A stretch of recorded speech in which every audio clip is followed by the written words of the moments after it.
bring y'all, this is Black on the Block, and we support hundreds of Black-owned businesses. So if we could just one time give it up for the Black-owned businesses, if you're out there, yes, woo! And we're here to collaborate, we're here to support one another, and so I really just wanted to bring y'all a panel that could just discuss a little bit about that entrepreneurial journey and a little bit about what it takes to really start and have that business. So without further ado, I'm gonna let each of my panelists introduce themselves because their titles and resumes are too long for me to even get into. So without further ado, Jahan, start us off.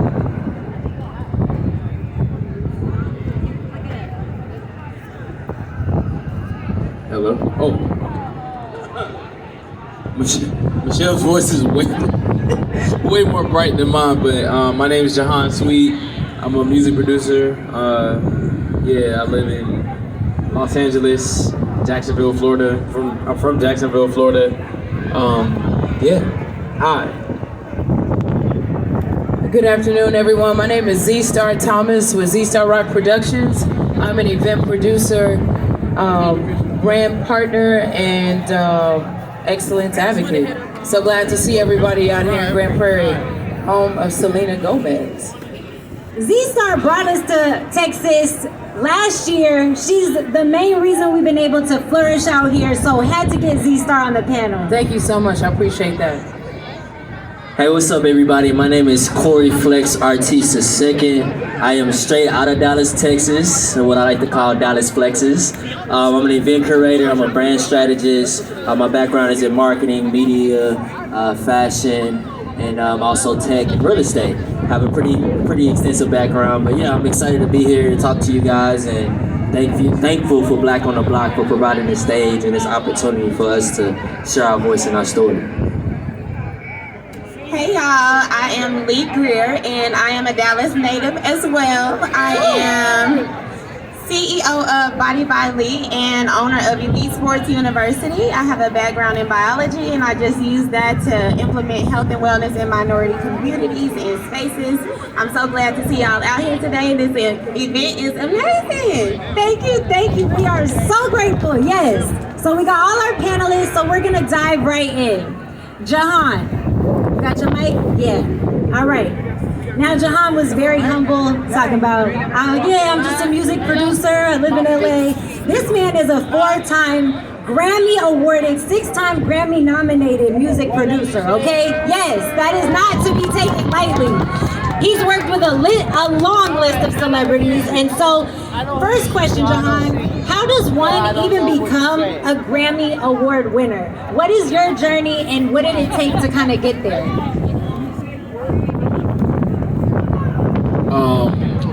The first question you asked, what does it take to be an award winner? I think when it comes to Grammys, that is something that sometimes may be out of your control. It's a political system. So I don't have the correct answer to that, but I think to just get any success out of anything you do, you just need to stay dedicated to it and be willing to put a lot of work in for whatever it is you want to achieve. Because did you think you would end up here? Like, did you think you would get to this level or status of success?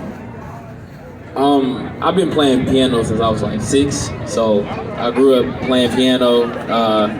Music was kind of my whole life. No one in my family played music or anything. It was just something that I gravitated towards, and it was a passion, and I just stuck with a passion, and it just led me to this this place I'm in now. I'm still passionate about it, still trying to reach new heights in what I'm doing.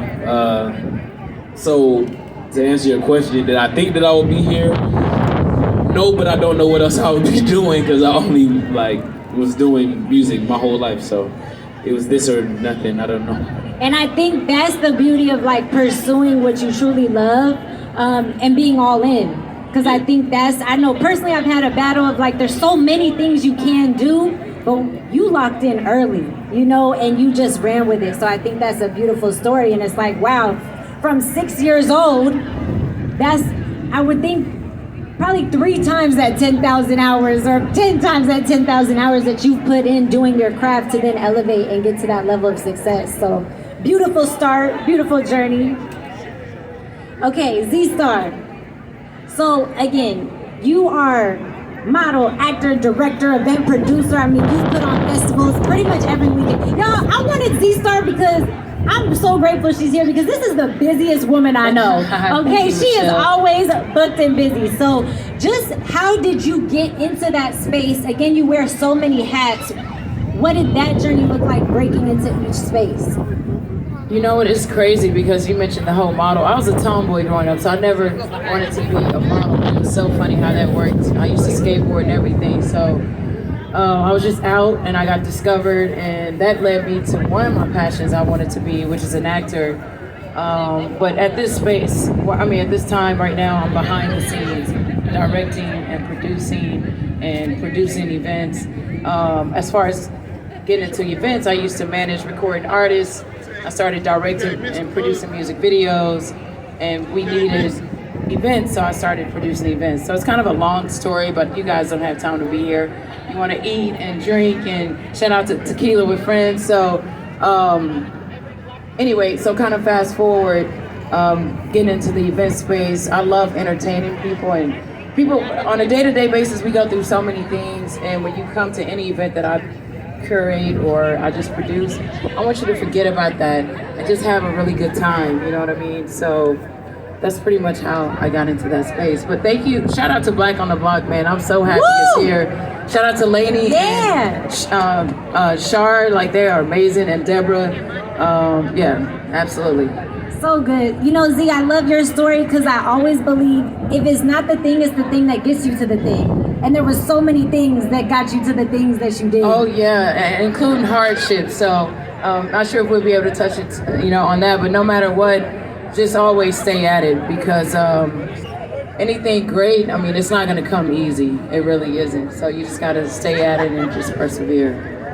Oh no, we're definitely gonna get into that. Okay. All right, so Flex, interesting. You actually have a degree in entrepreneurship. So was that something you always knew you wanted to do? And if so, like where did that mindset even come from? Yeah, I like to say I always knew I was gonna be an entrepreneur. My first official business, I was selling candy. I was the candy dealer in school at 8 years old. And so that taught me a lot. It taught me like how to hustle, how to budget, how to buy a product, sell it for a higher price and make a profit, right? So I always had that in me. And my family, my auntie, she had 2 restaurants. She had a clothing store. She sold CDs out of her trunk, bootleg CDs. So I've always kind of been around entrepreneurs. My mom, she did hair for 27 years. So it was just kind of just in me, That was the first question. What did you ever say? Yeah, just what kind of got you there? Okay, so my first business, selling candy. My second was, I did my first event at the age of 16. I had over 1,000 people come, and since then I've been doing events for the past 14 years. And so I started off with just the mindset to just provide an experience for people. It wasn't necessarily about the money, but I made a lot of money, and I was like, okay, well, I can actually turn this into a business. And I did that from then all the way up until now for 14 years now. So it's been a really good journey.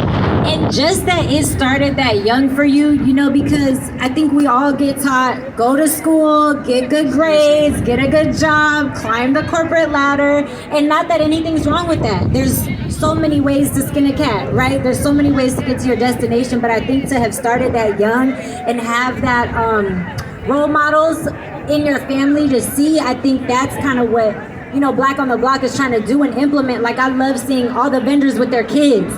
You know what I mean? And it's like we're passing that on to just show early you have choices, you have options. It doesn't have to be this cookie cutter dynamic or way, So love that story. So Lee, when she stands up, y'all gonna see it, but her work speaks for herself, okay? This girl be putting in work. Thank you. And so I wanna know, where did Body by Lee come from? And how did you become the owner of your facility? Okay, so Body by Lee was just, you know, I think when God is calling you to something, he just keeps calling and keeps calling and keeps calling. Because I was like, no, I'm not trying to work people out. Like, that was not what I wanted to do. Everywhere I went, it followed me. No matter what, I was working in insurance as a contractor, and people were like, hey, can I work out with you? And before I knew it, in DC, I had like almost 50 people working out with me in the morning before work. And there was a pivotal moment in my career where a guy who was working with me in insurance wanted to become a police officer. He thought he was way too overweight and too old, and I was like, oh, I can help you. And I literally like knocked 60 pounds off of him on that assignment. I was like throwing his food in the trash, like, no, you can't eat that. You can't eat that. Follow me. We're running miles. We're doing all this. We left that assignment. He ended up reaching out to me like, hey, could you meet up with me? And he came and met me in his police uniform. And he was like, you really have a gift. Like, thank you so much. Because I didn't see it in myself. So I knew that it was bigger than just fitness. Because honestly, just being 100% transparent, fitness didn't feel good enough. I didn't feel like that's good enough to go tell my mom and dad, this is what I'm going to do. And my dad still looked at me crazy when I told him. But it was really God's call on my life. As far as the becoming part owner of the facility, we do skills and agility training for young athletes. It was aligned with me. I've been an athlete my entire life, and I feel like it gives young children so much character.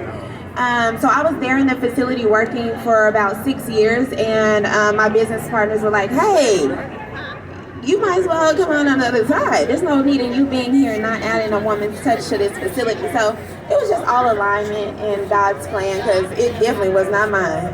And that is what I loved about your story, because I think that obedience can be so tough. Like, we all hear that little voice in the back of our head, like, just do it. Just start the business. Just get the LLC. Just put a product online, whatever it might be. And we ignore it and we ignore it. And then boom, when you finally made that decision, like you said, no, no, no. And now look at what you've created. So congratulations on that. Thank you. All right.